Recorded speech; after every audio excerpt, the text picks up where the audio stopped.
This is Freedom Global News.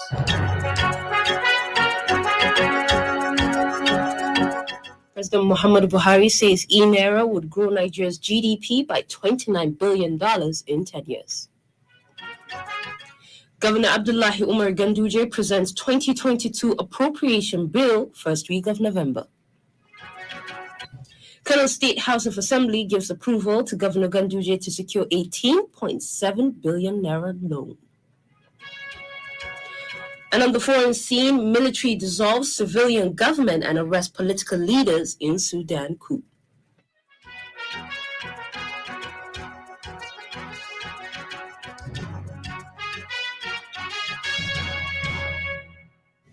Possessing a permanent voter's card is a duty to all citizens. Please ensure to acquire yours. Good evening. You're listening to Freedom Global News on 99.5 FM. I am Zahra Zannah. Today is the 25th of September, 2021. And now the news in full.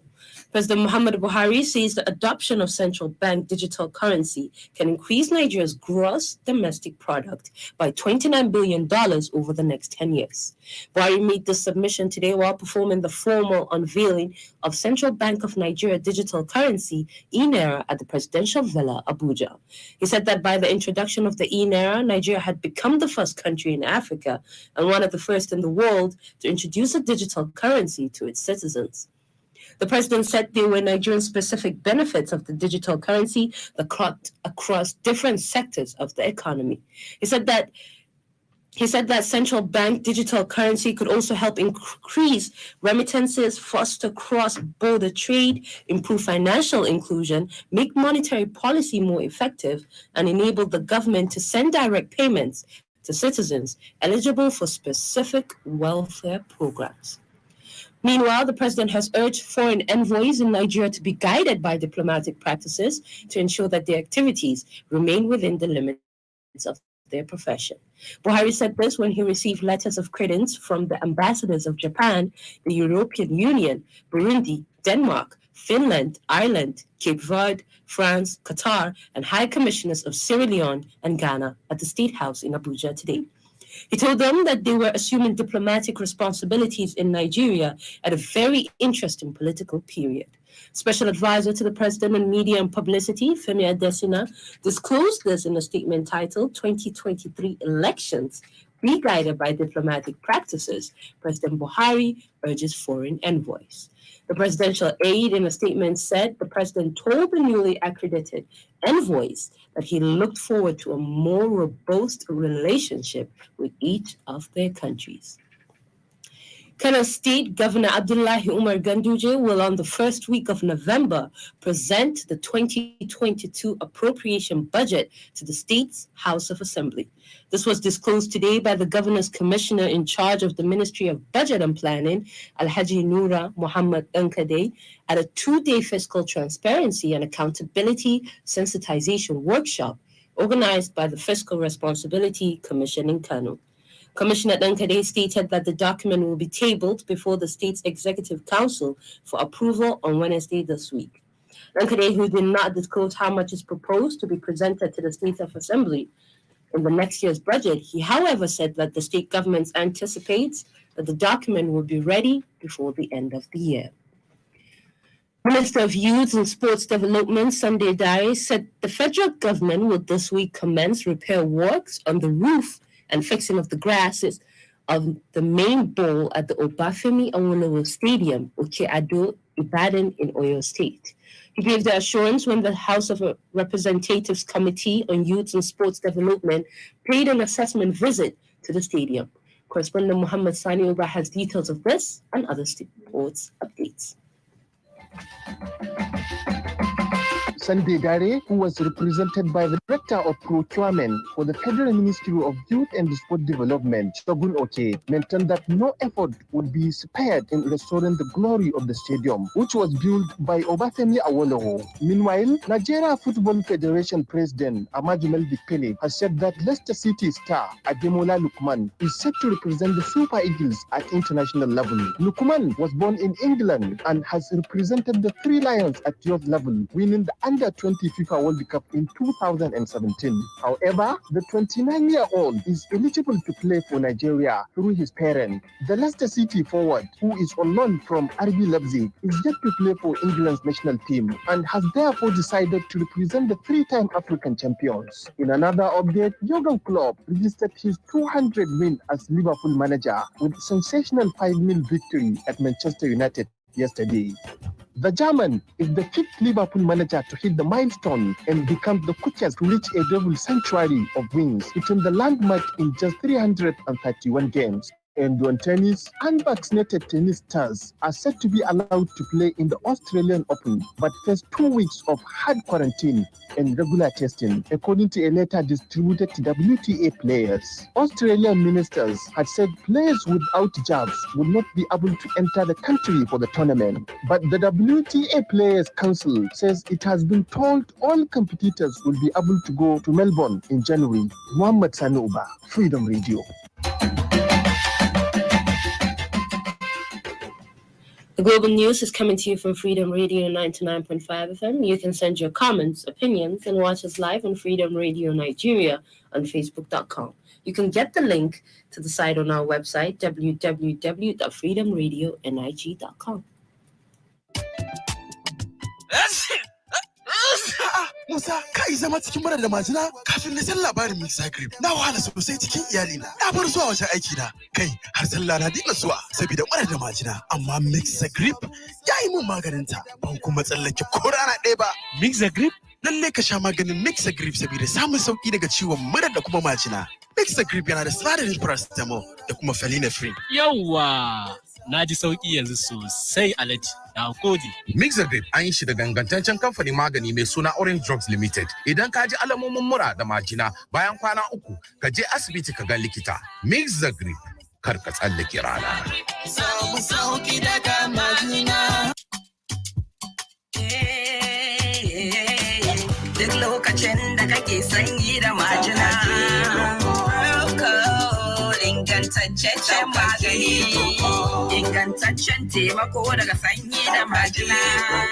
Duk inda ka tafi, duk inda ka je. Proco. Aha! Proco na da paracetamol da kuma phenylephrine, magani mai sokaka daga sanyi da majina cikin minti 20. Proco ta kamfanin Orange Drugs Limited. Idan alamomin suka ci gaba bayan kwana 3, ka tuntubi likitanka. Proco, ingantaccen magani. Proco, sauƙaƙe Proco.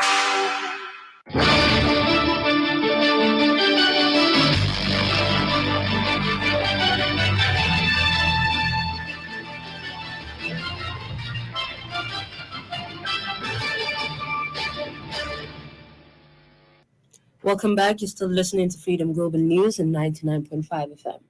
The Kano State House of Assembly has approved for Governor Abdullahi Umar Ganduje to secure the loan of over 18 billion naira from the Central Bank of Nigeria. The approval was following a letter sent to the House by the governor, which was read during today's plenary session by the Speaker of the House, Engineer Hamisu Ibrahim Chidari. The Speaker has read the letter before the House, and the members unanimously approved the request.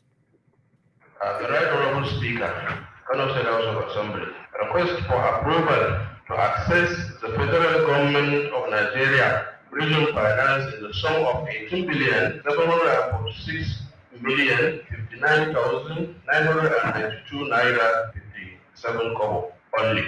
This is to inform the esteemed House that at the sitting of Monday, 18th October, the State Executive Council deliberated on the above subject matter and approved for the state government to access the sum of 18,746,059,992 naira 57 kobo to cushion the effect of repayment of the federal government intervention facilities. Copy of the extract is hereby attached. In view of the above, I am pleased to require the Honorable House for approval to access the bridging finance facility in the sum of 18,746,059,992 naira 57 kobo with a tenure of 30 years at an interest rate of 9% and a moratorium of 2 years. In addition, I wish to also inform the Honorable House that the Honorable Commissioner, Ministry of Finance and Economic Development, is mandated to ensure all documents to the financial and relevant stakeholders to be involved in this transaction are duly prepared. While anticipating your prompt response and usual support and cooperation, accept my warm regards. Signed, Dr. Abdullah Omar Ganduje, Governor of Kano State. The House has also received letters from the Office of the Secretary to the State Government and Office of the Chief Judge of the state. Correspondent Awal Hassan Fagir reports that the House has adjourned its sitting till tomorrow, Tuesday. For tomorrow's weather forecast in some cities in Nigeria and parts of Niger Republic.